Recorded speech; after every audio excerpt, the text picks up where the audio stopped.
Andre, I think it's fair to say that we have reached the end of our rope with the Cybertruck that we're waiting to get. I would agree. I've been checking almost every day on our order and still absolutely zero communication and zero word from Tesla. Yeah, I was just watching a video by Hoovy, who's kind of in the same boat. And he actually, I think, decided to go with the Ineos Grenadier instead of the Cybertruck. Sound familiar? Well, we recently had an Ineos Grenadier in our fleet, and we already moved it on, right? It's already moved on. Okay. But it's a cool SUV. it's a cool SUV. Hoovy, if you're going to get it, you'll love it. Go for it. Enjoy it. Just watch that little speed warning. And if you don't know what I'm talking about, watch our videos. But anyway, let's talk about our Cybertruck, and let's talk about why we're in the same boat as Hoovy and so many other Cybertruck customers. So, Right. As you recall, I went to the unveiling of the Cybertruck. This seems like 1785 now, back in the day. And you were here in Colorado. Yes. And when the order banks opened, you actually ordered one for us. Yeah, so this is your footage, right? Yeah. You can see it behind us.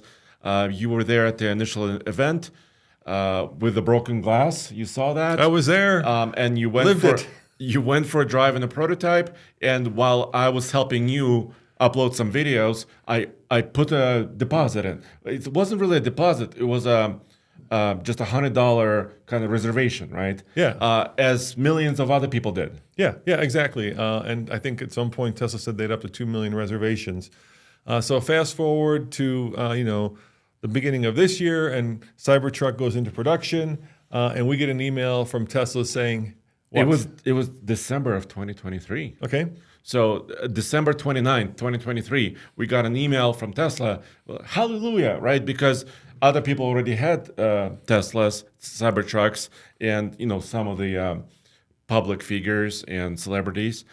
So we put an order in for a dual motor, because that was my reservation. A dual motor Foundation Series truck on December 29th, 2023, which was over. We didn't put an order. We basically put a $1,000 deposit. Yeah. So we had the order, but we put $1,000 down to confirm the order. Exactly, and to confirm that we wanted the Foundation Series, because Tesla told us in this email that was going to be the first truck that they're going to be building, and they estimated January through March of 2024 to deliver the truck. Yeah, first quarter. As you know, we make a promise to our viewers and our fans. You saw it first on the Fast Lane truck, and this was a very important vehicle for us. I don't want to go into whether it's a truck or not, whether it's ugly or not. It is important to a lot of people, and so we had to get on board, and we had to order one. And so we decided to spend $20,000 more to be kind of first in line, because that's what Tesla, or as first as possible. That's what Tesla gave us. Yes. And we spent that money on something we didn't want. So if you get the Foundation Series, you also get full self-driving, which we really don't get actually. Yeah, which you Because actually don't get. It's delayed. So you spend the money, but you don't get the feature. And then there's also a home charger and some other stuff, none of which we really care about, because that's not what we want to do the videos on. And so fast forward to, what is it today, April 10th? Yes. And we don't have a VIN yet. We don't have any communication from Tesla about when we're going to get a VIN. And just like Hoovy stated in his video, people in California and Texas, are getting their trucks, and these are not Foundation Series. So people who actually, ostensibly, according to what Tesla said, were later in line, are getting theirs first, even though they said if we order a Foundation Series, we would be at the head of the line. So I kind of feel bait and switched, and I think there's a lot of people out there in that same situation. Yeah, actually, there are a few bait and switches here, right? Remember when 4.5 years ago, when it was first debuted, it had 6 seats. They showed 6-seat orientation. They showed 14,000 pounds of towing. They showed up to 500 miles of range. A lot of those things didn't come true. Well, right? The biggest one that didn't come true was the $39,000 starting price. Yeah, $39,000 starting price also didn't come true. There are many forces at play there. Then this happened, right? Our Foundation Series is still not here. And we don't have a VIN, so we don't know when it's coming. And also, I visited our viewer and friend Eric, right, Yeah. in California, and he had one, and we were thankful that he allowed us to visit him. And he had the Foundation Series. His lockers are still disabled. Yep. So the new Cybertrucks don't even have a locking differential feature. That was promised. So there's many things going on here.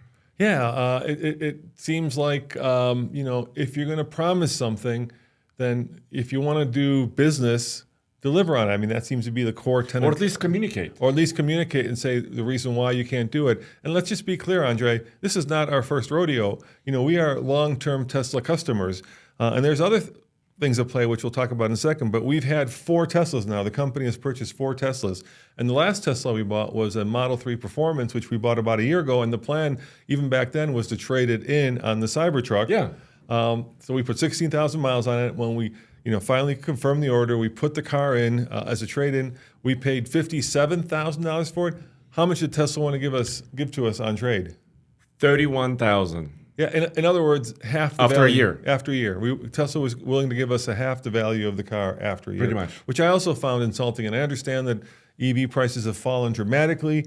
We ended up selling that car for $36,500 on the open market. So Tesla was, well below the market value of the car. So not only have they not delivered the truck, not only were they going to, short us on the value of the Model 3, and not only are they, not delivering what they said they were originally deliver, but now to really add insult to injury, it seems like, they're delivering trucks to people who are, behind us in line as opposed to in front of us in line. And let's be clear, when we were at the Chicago Auto Show, we actually talked to a bunch of Tesla representatives and we said, hey, they were there. They were there. We said, hey, we'd love to know what the heck is going on. Crickets from the company.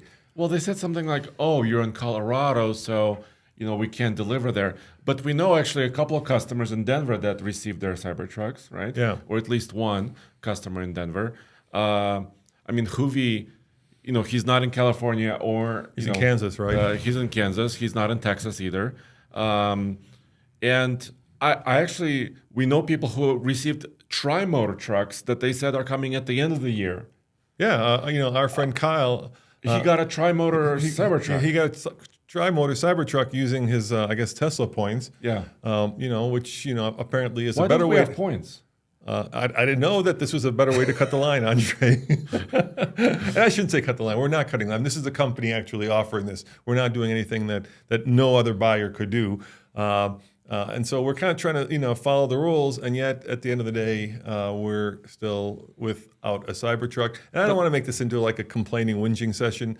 But I think our voices are louder than a lot of Cybertruck owners. And there's a lot of this same chatter going on in the Cybertruck forums. And so I'm just hoping that this video amplifies not just our voice, but everybody else's voice out there and gets the message across to Tesla that you're not doing a good job. And as a journalist, and now I'm going to take a step back, I'm not going to be talking as, potential Cybertruck owner, but as a journalist, and I think we can do that, this is not a good time for Tesla to be dicking around with their customers. It really isn't. For the longest time, they could get away with it.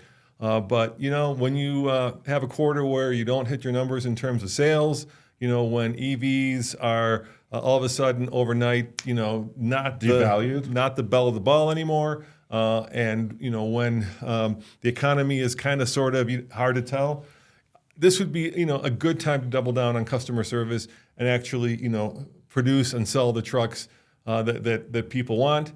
As opposed to, or just say it's not coming. Or just say it's not coming. Say something. As opposed to focusing on, declining sales and then blaming, all kinds of other factors for it. When you have customers that are willing to pay for things and you're not delivering them. So, is it because it's hard to produce? I don't really care, Andre. At this point, I don't want to hear excuses either. And this sounds like an ultimatum, but either give us a truck or we'll find somewhere else to spend the money. There are plenty of manufacturers who would love for us to buy their truck and feature them in our videos. And I'm sure the people who are, out there with orders are thinking the same thing. There are a lot of cool new trucks right there, right? There are more fish in the sea. Yeah, we just came back from driving the new Toyota TRD Pro, which is cheaper, I believe, or will be cheaper, as well as the Toyota Trailhunter Tacoma, which also I believe How will be about the new cheaper. Land Cruiser? How about the new Land Cruiser? It's not technically a pickup truck, but it's really cool SUV.